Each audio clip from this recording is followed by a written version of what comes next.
నంది అసలు శివుడి వాహనంలో ఎలా మారిందో మీకు తెలుసా? ప్రాచీన కాలంలో శిలాదుడు అనే మహర్షి ఉండేవాడు. అతడికి చాలా కాలం పిల్లలు లేరు. అతను గొప్ప శివభక్తుడు.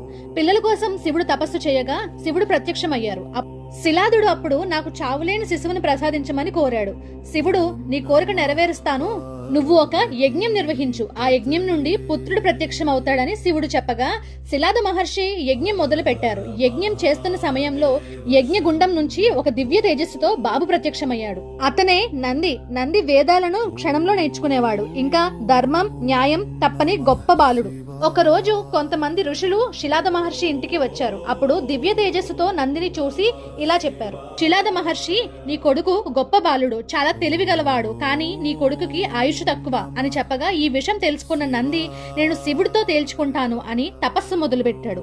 కొన్ని సంవత్సరాలకి శివుడు ప్రత్యక్షమయ్యి, నీకు ఏమి కావాలి నంది, నువ్వు ఏ కోరిక కోరుకున్నా నేను తప్పక నెరవేరుస్తాను అని చెప్పగా, నేను జీవితం మొత్తం నీతో ఉండి సేవను చేసుకునేలాగా నన్ను ఆశీర్వదించు తండ్రి అని కోరాడు.